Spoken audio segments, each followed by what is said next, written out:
This is Gateway City Sports. This is the Derek King Sports Show. Cardinals, Blues, Mizzou Athletics, Chiefs. He has it covered. The Derek King Sports Show. Only on Gateway City Sports.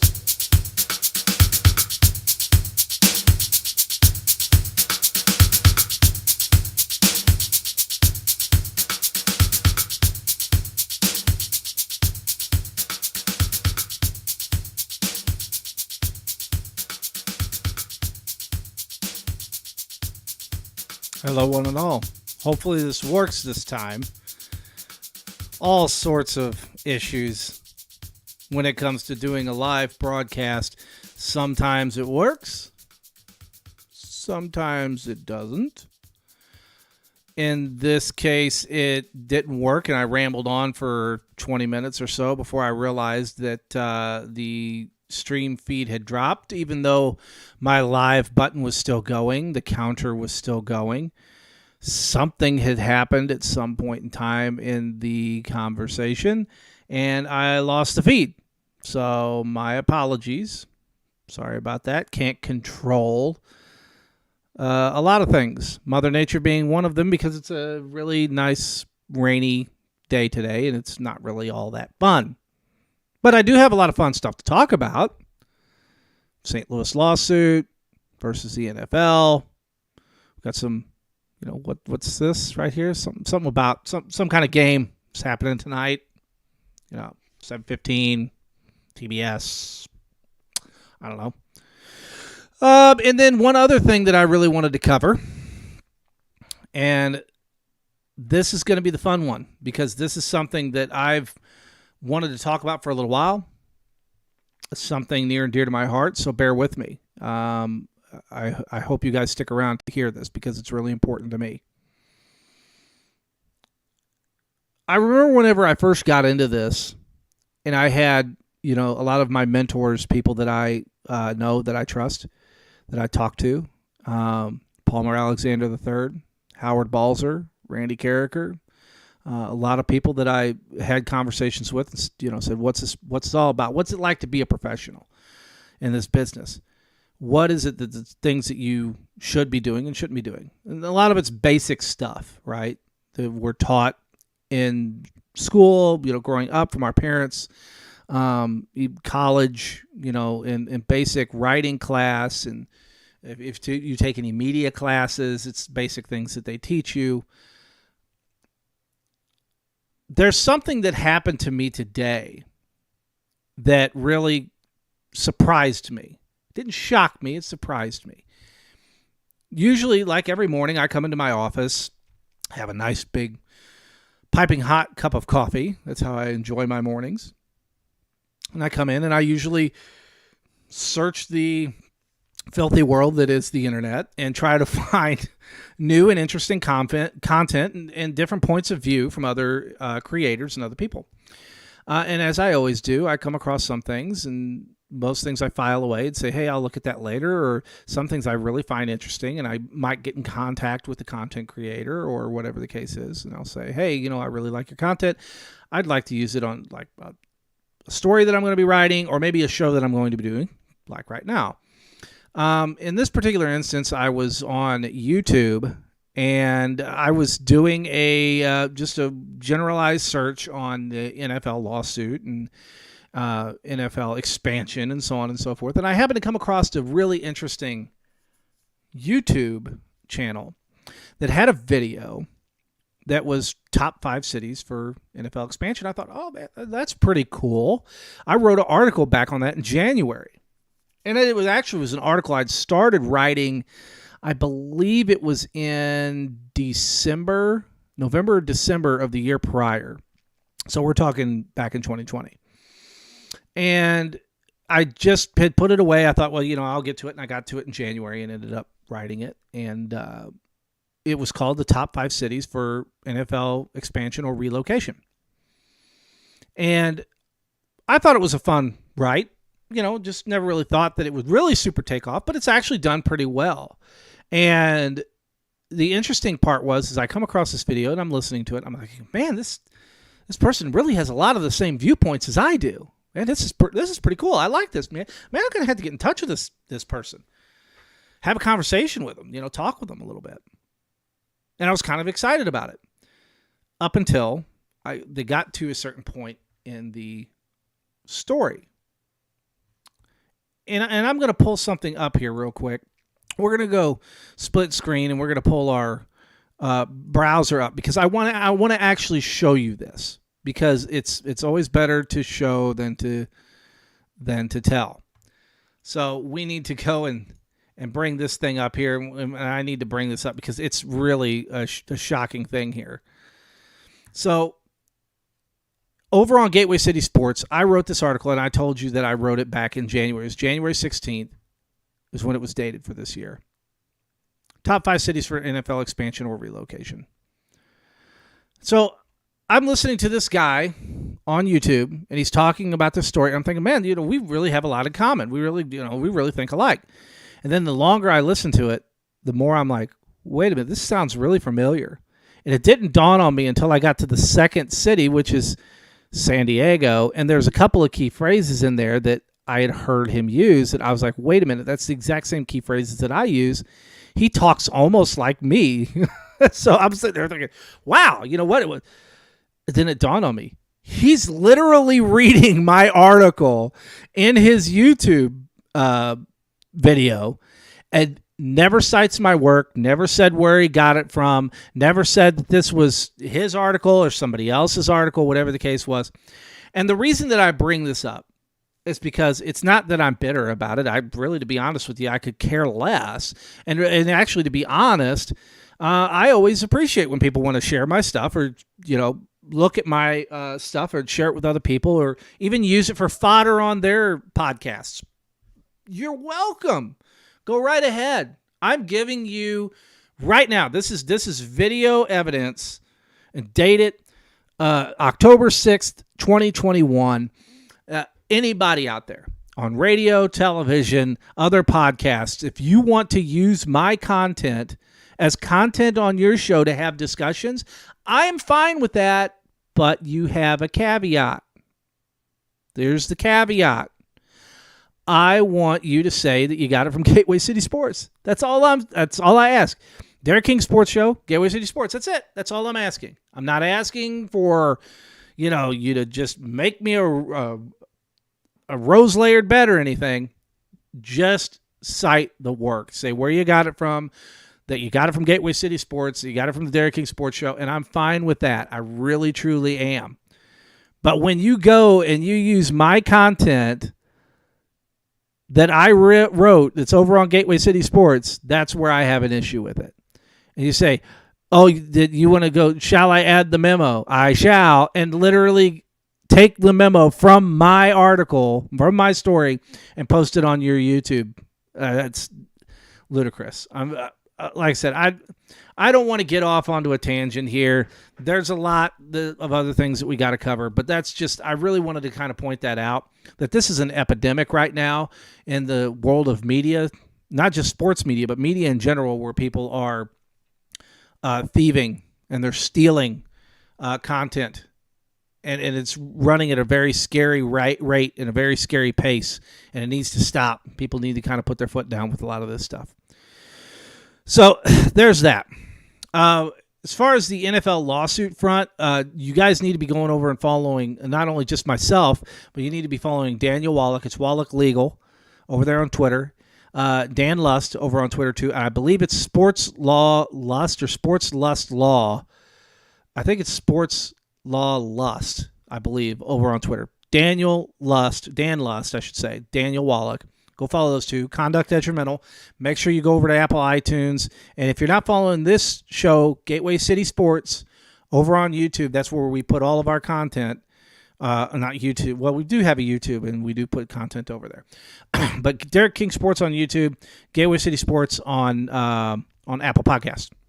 But make sure you go over there and follow Daniel Wallach and Dan Lust and all the amazing work that they're doing with the St. Louis City and County lawsuit versus the NFL. And I mean, I've been covering it for 3 years? I mean, come on, you guys know. I mean, for how many years have I been told, oh, look, it's a crazy guy with a tinfoil hat. Look at him. Oh, he needs to be put in a straitjacket because he doesn't know what the hell he's talking about. How do you like me now? Do I know what I'm talking about now? Do I look like a crazy person now? I mean, yeah, I might be a little crazy, but the point being is that what about now?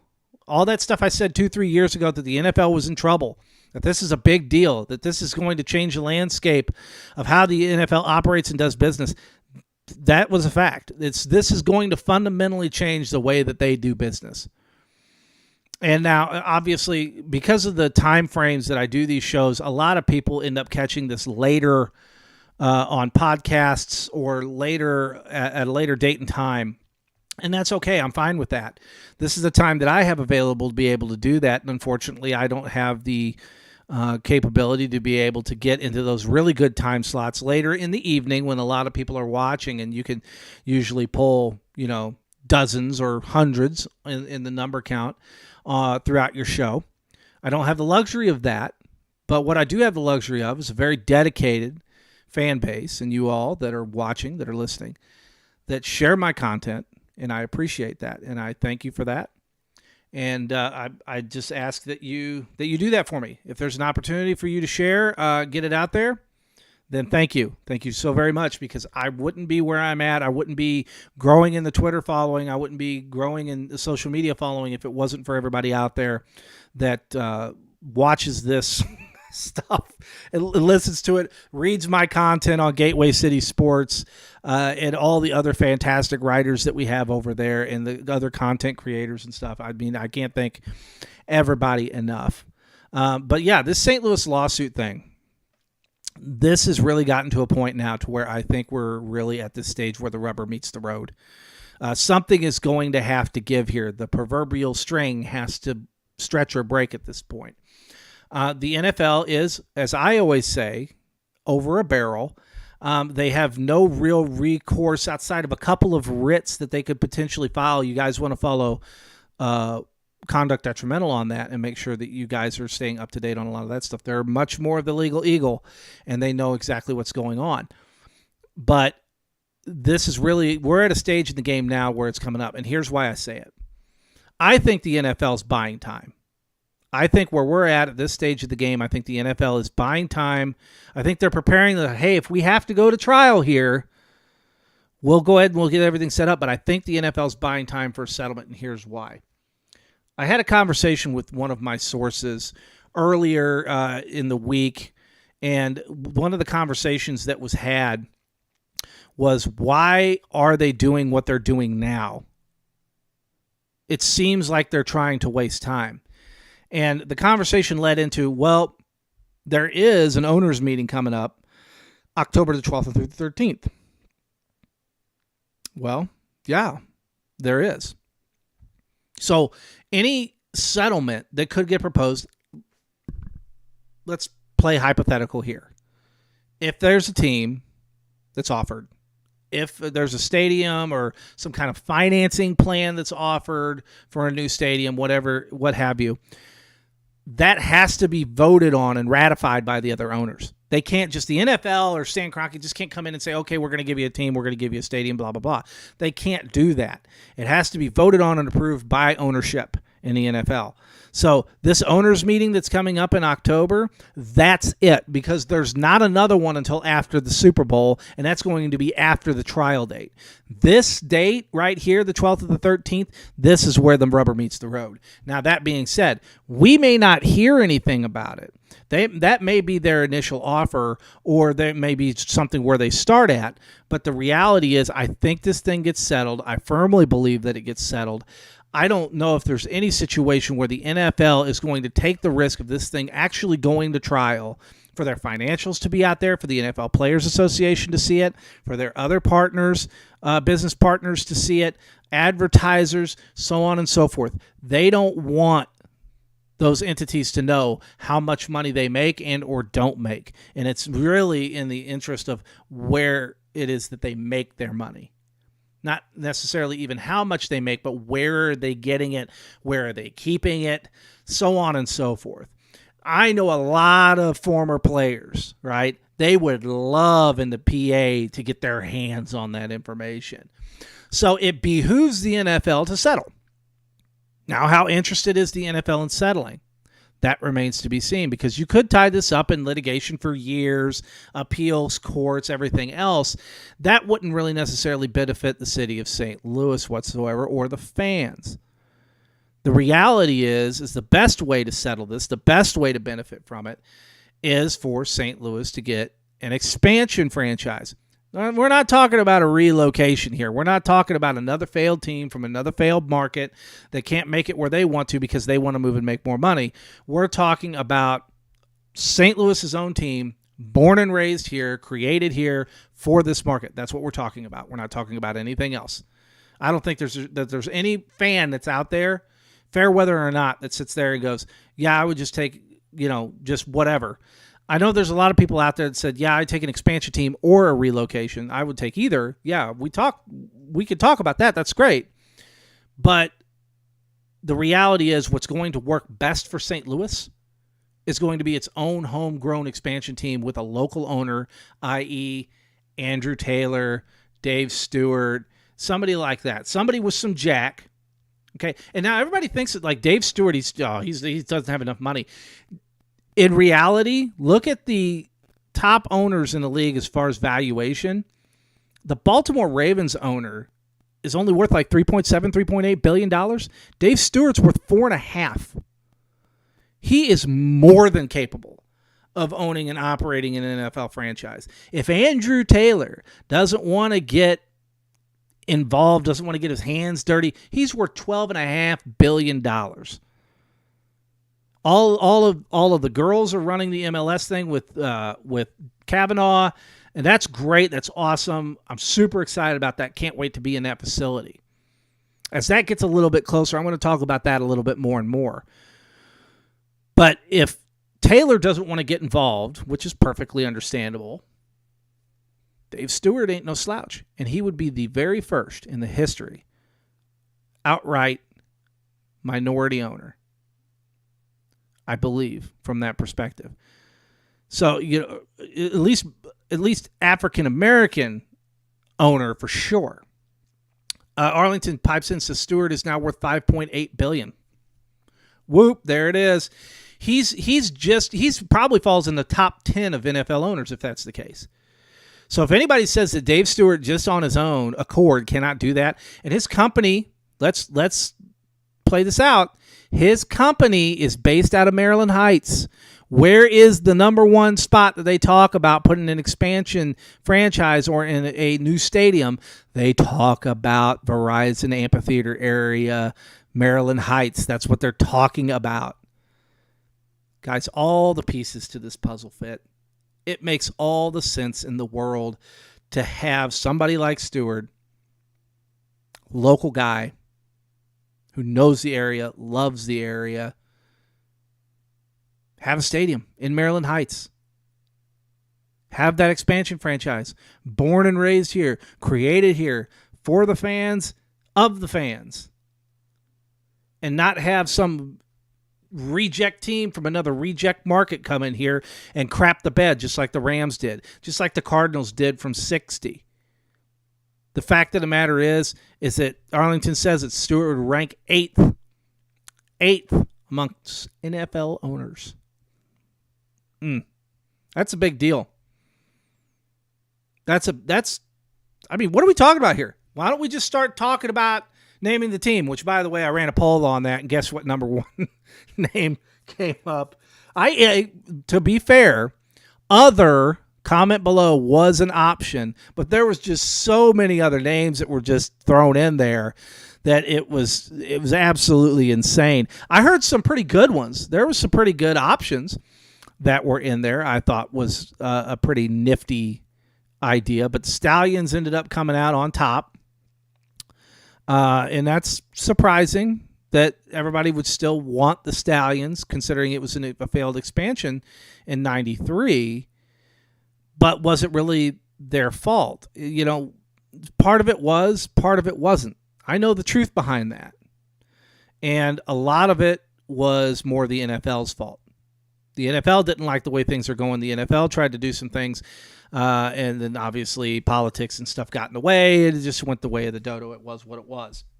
But yes, I definitely think that we're getting really close to having some form of a settlement done here. I don't know if there's really any other avenue that the NFL can take. They don't want these financial records being out in public. They're just about exhausting all of their efforts to be able to get this thing either thrown out or, heard at another court or something along those lines. They're almost out of options here. So there's that. So let's talk a little bit about what's on top of my head here right now. We've got the Cardinals game, the one-game playoff against the Los Angeles Dodgers, and that's going to be at 7:15. I believe it's on TBS tonight. Correct me if I'm wrong, but I believe that's the case. And, hey, best of luck to the Cardinals. I was over on another wonderful podcast, Musial Suspects, and I was guesting over there earlier in the week. And they had asked me what my prediction was, and I said 5-2 in favor of the Dodgers. And I hate that. I know, beat me up. But the fact is you just don't really want to bet against Max Scherzer. That being said, the Cardinals do have a very notorious history about being very good against excellent pitchers. So I would not be surprised if the Cardinals came out and just beat up on Scherzer. The key to Scherzer is you got to get to him early. You can't let him settle in. You can't let him go 2-3 innings, because then at that point you got to be chipping away at him at some way. You be getting doubles off him, singles off him. He's got to be walking your guys. Pardon me. You got to be doing something to get to Scherzer to crack his armor. Something's got to get done there. So there's that. As long as the Cardinals are swinging at the first pitch, they're not, allowing, the pitcher to just throw right down the middle of the plate on them, then I think that they're probably in good shape.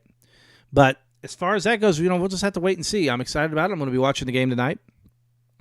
But make sure you guys go over on Twitter and you guys follow me over there, because obviously with the shenanigans on Facebook here over the last, a day ago, 2 days ago, and Facebook was down and it was all the rage and everybody was running around like chickens with their heads cut off. Facebook's down. Oh my God, it's gone forever. This is why I broadcast on multiple platforms. I'm on YouTube. I'm on Twitter. I spend most of my time on Twitter.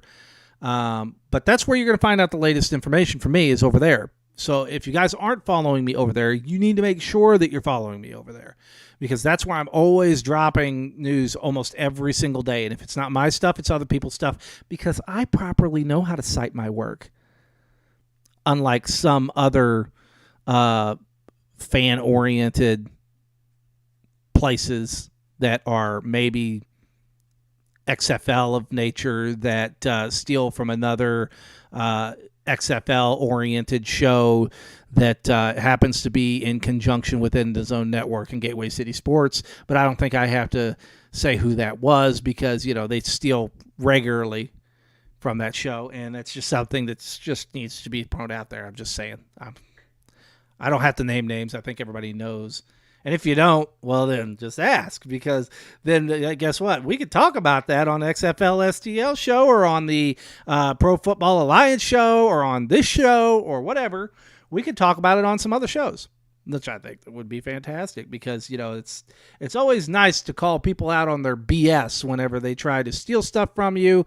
They don't try to cite you, and I think it's about high time that these individuals and these groups and these entities get called out for their plagiarism, outright plagiarism, outright theft of stories and information without properly citing their work. We don't care that you take our work. Just say where you got it. That's all we're asking. Hell, we'll even let you have the audio and the video for it. We don't care. It's a bigger platform for us to get out there and peddle our wares. That's great. That's fantastic. But again, they want to make it seem like they came up with the idea. But remember, and this is the most important thing that people could take away from, is that you heard a majority of the NFL STL lawsuit stuff from here, from the Derek King Sports Show, from me. I was the very first one to write about a lot of this stuff. I was the very first one to really go in depth, analyze it, talk about it. I haven't gotten the proper credit from some of the big boys and some of the people out there. I'm being recognized now. I'm thankful for that. I'm happy for that. But I will say that there are still a lot of people out there that want to take my content and they don't want to properly cite where they got that content. And to those people, I say, you're a joke. You're a hack joke. You're a plagiarist. You're a liar. You're a fiend. And that's the best thing that I could say. I mean, it's not the worst thing I could say, but it's definitely the best thing I could say. And another thing that I want to put out there is to support all of your small potatoes. Okay, the boys over at XFL STL know what I'm talking about. What I mean by small potatoes, if you don't know, that's a slang term that's used and has been used by us for some time when you're in the independent media world like we are. And you are doing your best to create original content as much as you can, and you're doing it for the fans. And it has nothing to do with trust me. We're not getting no money off of this. We're losing money. It's everybody thinks that they're making big huge paychecks and it's all this.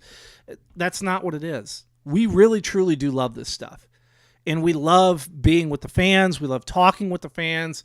We love interviewing the fans. We love having you on our shows. At XFL STL show, Pro Football Alliance, they have basically open mic night almost every single show. They have a telephone number you can call in. Now, I don't have that here because this is my damn show. I'm talking. That's a joke. I'd let anybody talk. I really don't care, but I just don't have it set up that way. But over there they do. And they give everybody the platform and the opportunity to talk. And there's a lot of people in the big boy world, and I think you know what I'm talking about whenever I say big media, that do not like that.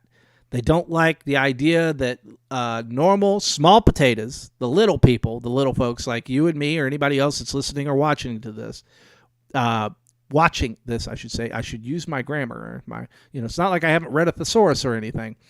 But it's one of those things to where if they ever allowed people to think that you could actually do this on your own, that, hey, guess what? If you could get behind a microphone, you can get behind a cell phone. You can get behind a computer screen like I am right now, behind a webcam and a microphone, and do this stuff. I mean, not for a living. Let's be fair. We're not backed by a multi-million-dollar, billion-dollar media entity, but to be able to do this stuff and have fun with it and enjoy it with the fans, that's the most important thing. So one of the things that I'd like everybody to do, again, go out. If you're not following me on Twitter, make sure you're doing that. There's a lot of other entities and stuff that I want you to follow on the St. Louis lawsuit front. The one thing that I want you to do is I want you to go over and follow Wallach Legal, Daniel Wallach and Dan Lust over there on Twitter, at Law Lust or at Lust Law, something like that. I don't have it in front of me, and I'm not going to look it up. So there you go. But one entity that I want to point out is every Wednesday at 7 p.m., you have a wonderful show. It's the XFL STL show, the Pro Football Alliance show. These guys bust their butts for the fans, for you guys. They really do. Every single show, they put that show out there. They kill themselves for that content. I know because I'm friends with those guys. I know them. They really do their damnedest to make sure that you guys have amazing content on every single show. Otherwise, they're not going to do it. Again, I mean, it's not like they're getting cut big paychecks to do this stuff. They just enjoy doing it, and it's fun.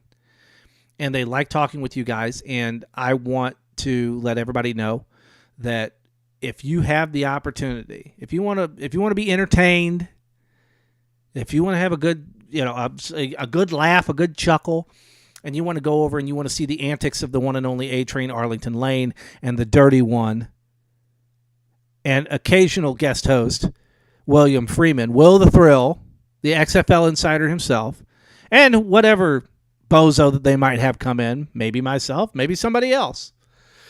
Just have a great time with it. And that's what's most important. So that's all I got for today. So I'm going to go ahead and cut it right there. Guys, thank you so much for tuning in. I appreciate it. Make sure you share on all the platforms. It's been a blast. It's been a blast, and we're going to continue to keep going. And we're going to keep doing what we're doing. We're going to keep taking care of business. So until next time, I'll see you guys later. Take it easy. Derek King Sports, signing off. I'll see you next week. Adios.